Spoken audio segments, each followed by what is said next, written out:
You'll never survive without my son's fortune, you little opportunist. Eleanor Sterling spat, her voice a venomous hiss that echoed through the cavernous, eerily empty penthouse office. Her designer heels clicked menacingly on the polished marble floor as she advanced. A 63-year-old predator in a tailored Chanel suit, her steel gray bob perfectly coiffed, her eyes like chips of ice. A pathetic little graphic designer like you? Pathetic. I smirked, a slow, deliberate curve of my lips that I hoped conveyed both disdain and an unsettling calm. My fingers, steady, adjusted the spectacles perched on my nose, a habit I'd picked up during my years poring over intricate financial documents. The nameplate that once gleamed on the vast, pristine desk, Liam Sterling, CEO, was already packed away, along with the framed photos of his smiling face and my own humble diplomas from my art school. The walls were stark, stripped bare, the emptiness a profound metaphor for the void I felt, and yet, paradoxically, a canvas for the terrifying new masterpiece I was about to unveil. What do you have to say for yourself, Samantha Hayes? Eleanor demanded, her perfectly manicured nails tapping an impatient rhythm against the supple leather of her Hermes Birkin. She still commanded attention, a fortress of old money and unyielding privilege. I think we're done here, Eleanor, I replied, my voice a silken thread, steadier than she expected, steadier than I even felt. The movers had taken everything truly important hours ago. All that remained were the ghosts of a past I was about to exorcise. Her eyes, sharp and predatory, narrowed, sweeping the barren desk as if searching for a hidden clue, any indication of my next move. You think you can just walk away with what belongs to my family? To Sterling Industries? I'm only taking what's mine, I stated, smoothing the fabric of my simple black dress, the same one I'd worn to Liam's funeral 3 weeks ago, the same one I intended to wear to the funeral of her entire legacy. What Liam wanted you to have? That's rich, she scoffed, a sneer twisting her perfectly sculpted face. My son was worth $2 billion, and you think a nobody from a trailer park deserves any of it? I reached for my box, my movements unhurried, almost languid, as memories flooded back. My first day in this very office, nearly 3 years ago.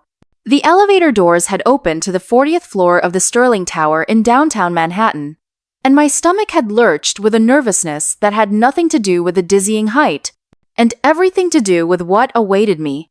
My sensible, yet stylish, heels sank into plush, custom-made carpeting as I approached the reception desk.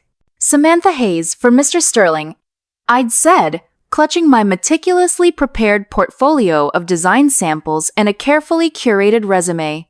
The receptionist, a woman whose face was as blank as the pristine white walls, had barely looked up. New assistant? Her tone had suggested, dripping with the condescension reserved for the lowly. You won't last a week. Creative director. I'd corrected. A gentle, almost imperceptible emphasis on the title, though the distinction often meant little to the entrenched elite. What no one knew, what none of them could have known, was that before my unexpected pivot into the world of luxury branding and corporate design, I'd spent 5 grueling years at the Financial Intelligence Unit, a shadowy division of the Treasury Department. My expertise? Forensic accounting, digital surveillance, and dismantling white-collar crime syndicates. Burnout, bureaucracy, and the sheer moral exhaustion of chasing down every faceless financial ghost had pushed me towards a career change, a desire for something tangible, creative, and clean. This position at Sterling Industries, a global conglomerate dealing in everything from luxury real estate to cutting-edge tech, was supposed to be my fresh start. Simpler, cleaner, yes, but not without purpose. I'd researched Sterling Industries thoroughly, noting several financial patterns that, while not illegal on the surface, certainly raised flags. Nothing concrete, nothing that would warrant a full federal investigation, but enough to pique my professional curiosity. It was a lingering itch, a puzzle piece that didn't quite fit. Liam Sterling's office had been intimidating that first day. a corner suite boasting floor-to-ceiling windows that offered a breathtaking panorama of the Manhattan skyline, museum-quality modern art that probably cost more than my entire life savings, and a desk that looked like it belonged in a Bond villain's lair. But Liam himself had been unexpectedly kind. He'd offered me coffee, which he'd brewed himself from a gleaming, high-end machine, rather than asking me to fetch it. "Sorry about the mess," he'd said, gesturing to perfectly organized stacks of reports that seemed to defy the very concept of chaos. "My mother insists I need a creative director who can handle my chaos, but honestly, I just need someone who can handle my mother." I'd laughed then. A genuine, easy laugh that surprised us both. Little did I know how incredibly prophetic those words would become. "Remember when you had me investigated?" I asked Eleanor now, my voice cutting through her self-righteous silence. I picked up a forgotten paperclip from the desk, twirling it idly between my fingers. 3 months after Liam and I had started dating, her perfect jawline had tightened, her eyes narrowing. "Standard procedure," she'd snapped back then. "I protect my family. Private investigators confirm everything." Her PI had come back with a spotless report. Samantha Hayes, orphan from a small town in Pennsylvania, scholarships to a good art school, worked her way through college, no family, no connections, no hidden assets. A truly unexceptional background.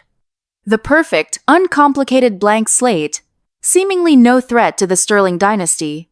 What her PI hadn't found, what no one outside the deepest echelons of federal law enforcement knew, was my past life, my real skills, my unwavering commitment to justice. That I wasn't just a creative director. I was a master of digital disguise, a ghost in the machine, and a woman who knew exactly how to dismantle a financial empire from the inside out.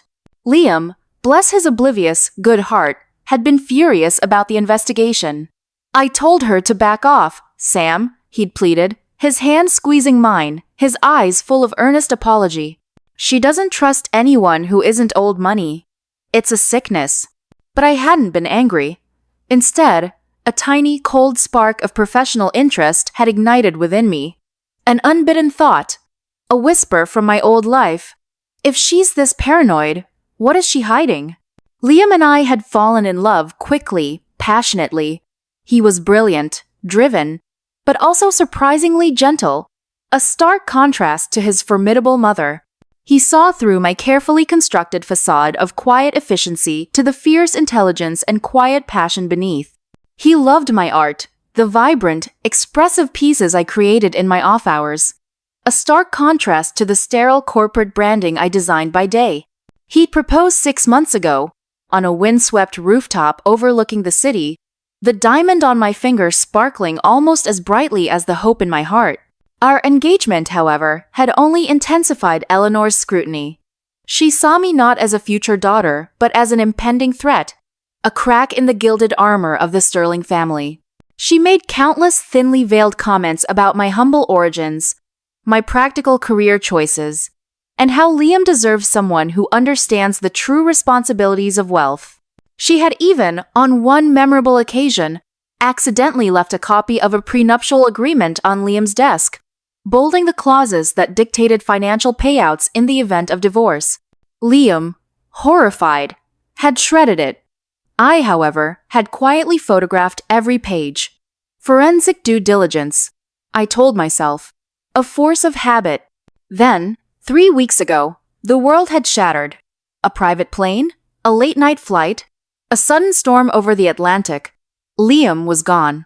Just like that. The love of my life, the only man who had truly seen me, vanished into thin air. The grief had been a physical thing, a crushing weight that left me gasping for breath. But amidst the overwhelming sorrow, a colder, more analytical part of my mind had begun to stir. Liam had died without a will, a fact that Eleanor had announced with a barely disguised smirk, even as she dabbed at her dry eyes with a silk handkerchief.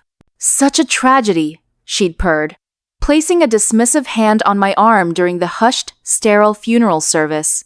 "And so unfortunate about his lack of planning. Everything naturally reverts to the family trust. I'm afraid, dear Samantha, that leaves you rather exposed. Exposed. The word was meant to wound, to dismiss, to erase. But for me, it was a challenge, a gauntlet thrown. Eleanor assumed I was just a grieving fiancé, adrift without Liam's protection. She assumed I was easily dismissed, a minor inconvenience to be swept aside. She assumed I was too heartbroken, too unequipped to fight. She was wrong. On every single count. Liam might not have left a will, but he had left something far more potent, a lifetime of digital breadcrumbs. My work at the Financial Intelligence Unit had taught me that every transaction, every email, every casual mention left a trace. And Liam, a man who lived and breathed in the digital sphere, had left a veritable highway of them. In the days following his death, while Eleanor busied herself with orchestrating the proper mourning period and consolidating her power within Sterling Industries, I had retreated, not into sorrow, not entirely, but into the cold, calculated logic of my former life. I set up a secure, encrypted server. I activated my old, untraceable ghost accounts. I donned the digital cloak of my past self. Samantha Hayes, FIU agent. I started with Liam's personal devices. His laptop, his phone, his cloud backups. He'd entrusted me with his passwords. A simple act of love that now felt like a desperate plea from beyond the grave. What I found was a meticulously organized digital life. Beyond his corporate emails, there were personal communications, financial records, and, most crucially, encrypted data files he'd titled, simply, Project Phoenix. Accessing Project Phoenix had been like opening Pandora's box. It was a decade's worth of Liam's private research, his meticulous, almost obsessive investigation into Sterling Industries, not just the company, but Eleanor. He had been compiling evidence, piece by damning piece, of her illicit financial activities, shell corporations, offshore accounts, tax evasion schemes that made the average white-collar criminal look like an amateur. He'd suspected her for years, but out of a misguided sense of family loyalty and a desperate hope that she might change, he had kept silent, gathering proof, waiting for the right moment to expose her, to clean up the Sterling name. The shocking discovery was that Liam hadn't just been investigating. He had been actively diverting funds. Not for personal gain, but to a series of anonymous charitable foundations and, most crucially, to a trust fund for victims of corporate malfeasance. He was systematically undoing the damage his mother had wrought, funneling stolen money back into ethical channels. And the ultimate beneficiary of this Phoenix Trust, listed as executor and sole administrator, with full discretion for distribution to the named beneficiaries, should I be unable to continue my work. My name, Samantha Hayes. A gasp escaped my lips, not of shock, but of profound understanding. Liam hadn't just loved me. He had trusted me. He knew my past, my true skills. He knew that if anything happened to him, I would not only uncover his work, but I would complete it. He had essentially made me the posthumous avenger of his family's ill-gotten gains. The sheer scale of it was breathtaking. Millions, hundreds of millions, had been siphoned away from Sterling Industries by Eleanor, laundered through a dizzying array of international accounts, and then, slowly, meticulously, rerouted by Liam into the Phoenix Trust. This wasn't just gold digging. This was high-stakes financial warfare, and I, the pathetic little graphic designer, was now holding all the keys. My grief, raw and agonizing, now intertwined with a cold, righteous fury. Liam's death, already a tragedy, was now compounded by the sickening knowledge of his mother's deceit, a deceit he had been trying to rectify, a deceit that had ultimately consumed his life. I spent the next 2 weeks in a blur of forensic analysis, piecing together Liam's work, cross-referencing his data with my own suppressed knowledge of offshore banking laws and digital forensics techniques. I validated every transaction, every shell company, every false invoice. The evidence was irrefutable. It was a masterclass in financial fraud, meticulously documented by the very man trying to expose it. But the real genius of Liam's plan, the part that truly resonated with my own forensic instincts, was how he tied it all back to Eleanor. He hadn't just exposed her, he'd set up a financial tripwire. If anything happened to him, or if Eleanor tried to seize control of certain assets, the Phoenix Trust would automatically trigger a series of disclosures to international financial authorities, the SEC, and, most importantly, to the board members of Sterling Industries, who were unknowingly complicit in her schemes. Today was the day I would detonate the truth. Eleanor believed she was kicking me out of the office, dismissing me as a nuisance. In reality, I was pulling the trigger on a financial implosion that would redefine her world. "You still haven't answered me, Samantha," Eleanor purred, her voice dripping with condescension, snapping me out of my memories. "What are you taking that belongs to my family?" I finally looked up, meeting her icy gaze with a calm that belied the storm raging within me. "I'm taking the truth, Eleanor, and I'm taking justice." Her laugh was brittle, dismissive. "Justice? You, a graphic designer, lecturing me on justice? Get out of my office, now, or I'll call security." "Oh, I don't think you will," I said, my voice barely above a whisper. Yet it seemed to fill the vast room. I opened my simple cardboard box, not to retrieve my belongings, but to pull out a sleek, minimalist data drive.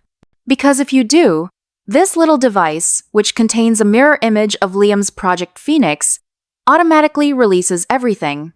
Her eyes, for the first time, flickered with something akin to fear. What are you talking about?" I smiled. A truly genuine, unburdened smile. Liam wasn't just a CEO, Eleanor. He was a patriot. A meticulous, brilliant patriot who spent years documenting your extracurricular financial activities. I held up the drive. "Every illegal transfer, every fraudulent ledger, every single one of your offshore accounts. It's all here, and it's about to go public." She stumbled back, her face draining of color. "You're lying. Liam would never." "Liam was trying to save his family, Eleanor." I cut her off, my voice hardening. "Not the one you built on lies and stolen wealth, but the one he truly believed in. The one built on integrity. And he knew that the only way to do that was to expose you." I then launched into my presentation, not on a screen, but with my voice, clear and precise, detailing every intricate layer of her deception. My years at the FIU had trained me for this. I spoke of the shell company in the Cayman Islands, the real estate holding in Monaco, the fake invoices for consulting services that siphoned funds from Sterling Industries directly into her personal accounts. I named names, dates, and amounts. I explained the clever, almost undetectable methods she used to launder money through various legitimate-looking art purchases. Her composure shattered. She tried to interrupt, to deny, to threaten, but my voice cut through her protests like a scalpel. "And the Phoenix Trust," I continued, hitting the crescendo, "was Liam's way of making amends. It holds nearly $1 billion, Eleanor. Money you stole. Funds that are now earmarked for ethical investments and, quite ironically, for the very charities you so publicly dismissed as pet projects for the weak-minded." Her eyes, wide with horror, darted to the empty desk, then to the barren walls. This is extortion! You'll never get away with this!" "Extortion?" I scoffed. "No, Eleanor, this is justice. Liam made sure that if anything happened to him, his work would continue. And I, as his chosen executor, am merely fulfilling his final, unspoken wishes." I tapped the data drive. "The moment you try to interfere with the Phoenix Trust or attempt to discredit me, this drive sends everything, every piece of evidence, every meticulously documented fraud, to the SEC, the FBI, and the International Criminal Court. It also sends it to every single board member of Sterling Industries, every major news outlet, and every single one of your friends in the Hamptons. Imagine the headlines, Eleanor. The Sterling name, synonymous with greed, fraud, and a legacy built on stolen money." Her knees buckled. She clutched the edge of the desk, her face a mask of abject terror. The formidable Eleanor Sterling, Queen of New York's elite, was crumbling before my eyes. "What? What do you want?" she whispered, her voice barely audible. "I want nothing from you, Eleanor," I said. And it was the truth. Liam left me everything I need. The Phoenix Trust is fully independent, legally structured, and beyond your reach. My job is simply to ensure his legacy of integrity, not his legacy of corruption. I paused, letting the words sink in. "However, I do have a proposition for you, one that might just save a sliver of your reputation, if not your fortune."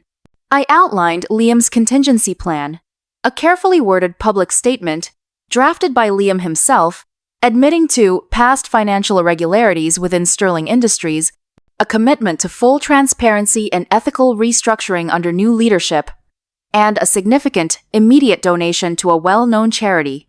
This donation, while substantial, was only a fraction of what Eleanor had embezzled, but it was enough to create a smokescreen, a narrative of corporate responsibility, if she acted swiftly and decisively. The alternative, I explained, was utter, complete ruin. "You'll still lose everything, Eleanor," I concluded, my voice cold and unyielding. "The company will be restructured. Your board members will turn on you. Your reputation will be in tatters. But at least you won't be in a federal penitentiary. That, I imagine, is a small mercy, considering your many transgressions." She stared at me, her eyes filled with a desperate, calculating fear. She knew I wasn't bluffing. She knew the power of the truth, especially when it came armed with forensic data. After a long, agonizing silence, she nodded, a barely perceptible twitch of her head. "Fine," she choked out, the single word dripping with defeat. "You win." "No, Eleanor," I said, a genuine, if melancholy smile touching my lips. "Liam won, and his legacy will be far greater than anything you ever built." The confrontation marked the beginning of a swift, yet strategically managed implosion. Within days, Eleanor Sterling released the public statement I had outlined. Her carefully crafted words, a bitter pill she was forced to swallow. The media, initially confused, quickly shifted from speculation about Liam's sudden death to a narrative of corporate reform and Eleanor's surprising, if reluctant, commitment to ethical practices. It was a masterpiece of damage control, orchestrated by Liam's foresight and my execution. Sterling Industries underwent a massive restructuring. Several high-level executives, who were implicitly or explicitly involved in Eleanor's schemes, were quietly let go. The board, shocked by the depths of Eleanor's deceit, which Liam's data had thoroughly documented for their eyes only, voted to remove her from all executive positions, leaving her with a symbolic, powerless seat on the board, a gilded cage of her own making. The company, stripped of its corrupt core, slowly began to rebuild, focusing on transparency and sustainable practices, exactly as Liam would have wanted. My own role in this was kept meticulously private. Officially, I was Liam's grieving fiancé, a former creative director who had admirably stepped up to manage his estate and ensure his philanthropic wishes were fulfilled. Unofficially, I was the unseen hand, the silent orchestrator of Eleanor's downfall and Liam's posthumous victory. The emotional toll, however, was immense. The raw grief for Liam mingled with the exhaustion of battle. For weeks, I felt a pervasive emptiness, haunted by the images of his face, the knowledge of his secret struggle. Sleep offered little respite, filled with dreams of encrypted files and menacing spreadsheets. My own creative work, usually a source of joy, became a blurry distraction. My closest friend, Maya, a compassionate and perceptive psychologist, noticed my downturn. She called me into her serene office one afternoon. "Sam, are you all right? You've been through a lot. You're usually so vibrant, but you seem muted." I hesitated, then found myself pouring out the entire, unbelievable story. The raw, exhilarating, and utterly heartbreaking details of Liam's secret life, Eleanor's betrayal, and my calculated revenge. Maya listened patiently, her expression sympathetic, occasionally making a quiet note. When I finished, she leaned forward. "Sam, what they did to Liam, what Eleanor did, it's abhorrent. But what you did, what Liam did, It's a testament to incredible strength and integrity. You handled it like a true forensic expert. You honored his memory, you built your case, and you delivered it with precision. That takes courage beyond measure." Her words, acknowledging my professional approach to a deeply personal crisis, were an unexpected comfort. "What now?" I asked, my voice raw.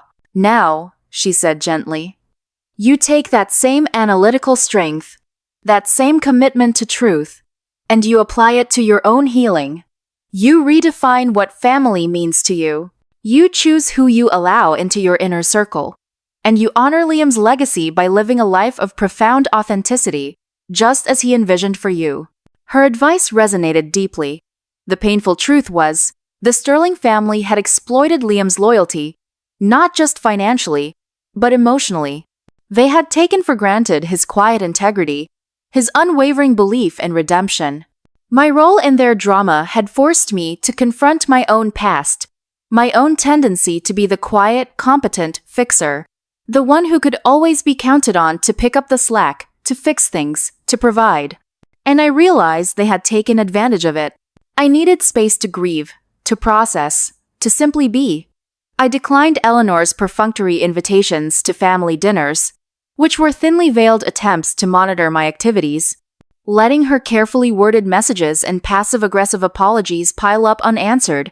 It was agonizing, but necessary. I needed to disentangle myself from their web of expectation and manipulation. I focused on managing the Phoenix Trust, ensuring Liam's vision of ethical philanthropy came to fruition. I channeled my analytical mind into complex investment strategies, finding a perverse satisfaction in directing ill-gotten gains toward genuine good, a stark contrast to the personal betrayal I had endured. During this time, my friendships blossomed. Maya remained an unwavering pillar of support. My former colleagues from the FIU, who knew nothing of the Sterling saga but sensed my emotional turmoil, became a supportive network, their shared laughter and genuine camaraderie, a balm to my wounded spirit. I realized that true connection wasn't necessarily defined by blood, but by respect, honesty, and shared values. The raw wounds had scabbed over, and beneath them, new, tougher skin was forming. My initial rage had mellowed into a quiet, determined clarity. The emotional distance I had maintained from Eleanor, and the remnants of her world, was not born of spite, but a desperate need for self-preservation. I needed to see if her forced contrition was fleeting or genuine, if her public apologies were merely attempts to re-establish the old dynamic, or a true recognition of her profound missteps. Eleanor's therapy sessions, initially just a condition of the undisclosed settlement, had become an unexpected crucible for her. Dr. Alistair Finch, the therapist Liam had discreetly researched years ago for his mother, specialized in narcissism and family dynamics. Eleanor, a woman who had spent a lifetime projecting an image of unassailable power, was slowly, painfully, confronting the emptiness beneath the facade. She began to articulate, haltingly, the deep-seated fears of inadequacy and the relentless pressure to maintain the Sterling legacy, inherited from her own formidable parents, that had driven her to such desperate, illegal measures. She confessed, during one of our highly structured and supervised meetings, that her contempt for me was rooted in her own insecurity. I was a self-made woman, without a safety net, something she could never truly understand or accept. "I thought you were trying to take from us," she admitted, her voice devoid of its usual venom, "because that's what I was always trying to do to others. I projected my own weaknesses onto you." This wasn't the old Eleanor. This was a woman truly grappling with the consequences of her actions. A difficult and often painful process that slowly began to earn a sliver of my respect. The board members of Sterling Industries, once loyal to Eleanor, now sought to distance themselves. They had quietly appointed a new CEO, a visionary leader from outside the Sterling family, and began the arduous process of rebuilding the company's reputation from the ground up. The Sterling name, once synonymous with old money and untouchable power, was now being carefully rebranded as a symbol of ethical innovation and corporate responsibility. It was a slow transformation, but it was happening. My own journey was equally arduous but ultimately liberating. I poured myself into the management of the Phoenix Trust, expanding its reach, funding innovative startups in underserved communities, and establishing scholarships for aspiring forensic accountants from diverse backgrounds. The logical precision required for managing such a vast ethical enterprise became a sanctuary, a place where integrity was absolute and deception was actively countered. The trust grew not just in financial terms, but in its impact, becoming a beacon of Liam's quiet idealism. I also pursued my own passions. I opened a small independent design studio, creating bespoke branding for ethical businesses and nonprofits. It was a stark contrast to the sterile corporate work I used to do, and it filled me with a sense of purpose and genuine creativity. The design work, far from being a distraction, became a meditative practice, a way to channel my analytical mind into something beautiful and meaningful. My art, once a private solace, now found a public voice, exhibited in local galleries, and praised for its raw honesty and powerful message. During this period of intense rebuilding, I found an unexpected source of companionship and quiet joy in Ethan Carter, a brilliant investigative journalist I met at a philanthropy conference where I was speaking about the Phoenix Trust. Ethan, with his piercing blue eyes and an insatiable hunger for truth, was intrigued by my story, though I shared only the carefully curated version I presented to the public. He was a keen observer, a thoughtful listener, and, like me, deeply committed to exposing injustice.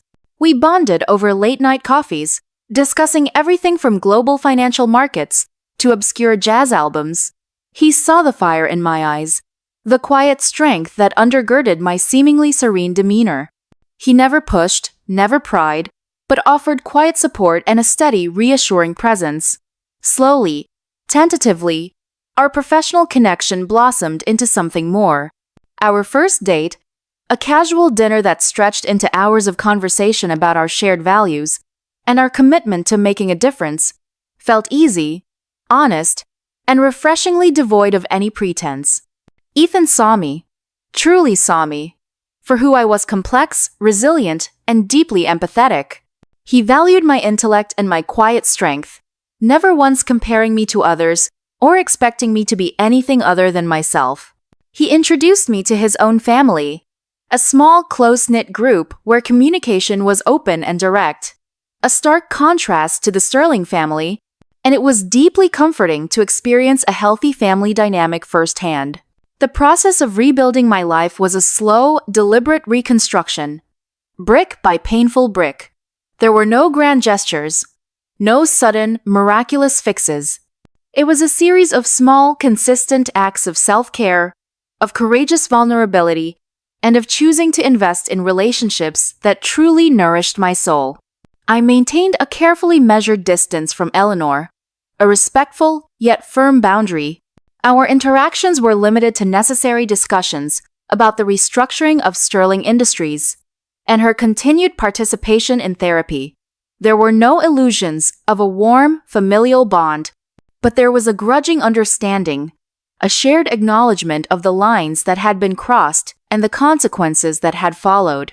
She even, on one occasion, offered a surprisingly sincere apology for her past behavior, her voice soft and tinged with something that sounded remarkably like regret. "I was wrong about you, Samantha," she said, her eyes meeting mine, "and I was wrong about Liam. He saw something in you that I refused to see. It was a small step, but it was a step nonetheless." The entire experience transformed me. I emerged from the crucible of betrayal not as a victim, but as a stronger, more discerning individual. My professional life, once a refuge from family chaos, now felt truly aligned with my personal values. I continued to grow the Phoenix Trust, establishing it as a beacon of ethical finance. I also started a small online advisory service, offering pro bono guidance to individuals dealing with financial manipulation within their families.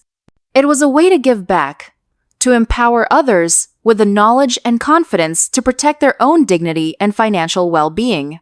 This side venture not only helped countless people, but also cemented my reputation as an expert in ethical financial practices within the broader community. One evening, Ethan and I were sitting on the balcony of my new apartment, a light-filled space with a breathtaking view of the city skyline, a stark contrast to the stifling opulence of the Sterling Tower.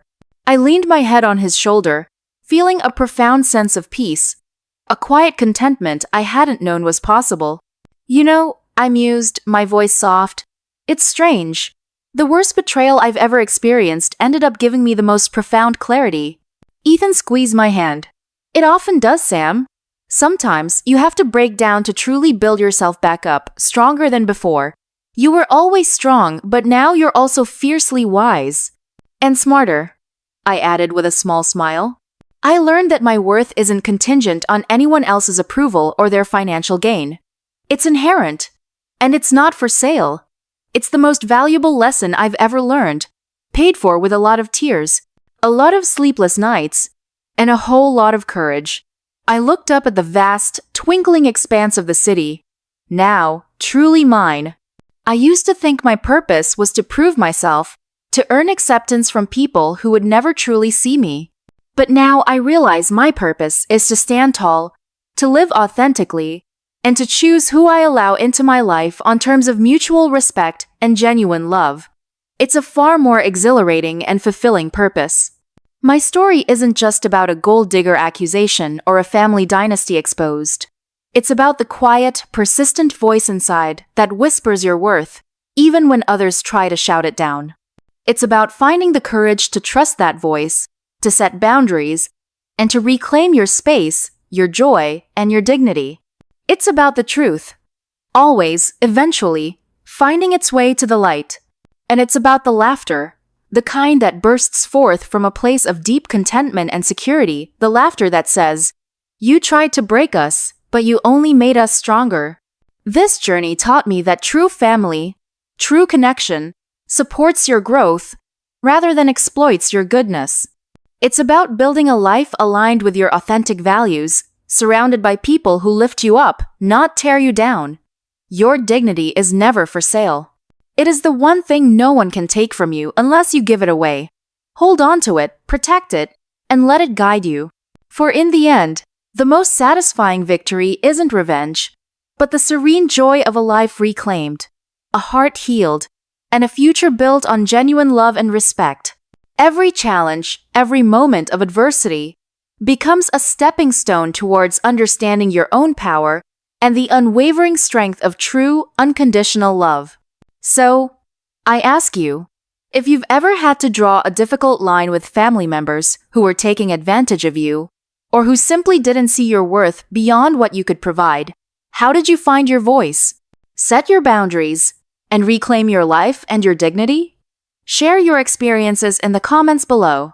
If this story resonated with you, if it helped you recognize your own worth and the power of saying enough is enough, please hit that like button. Subscribe for more real-life stories about overcoming adversity and finding your strength, and share it with someone who might need to hear that it's okay to prioritize their own well-being and self-respect. Thank you for listening to my journey. And remember, your dignity is never for sale. True family supports your growth rather than exploits your goodness.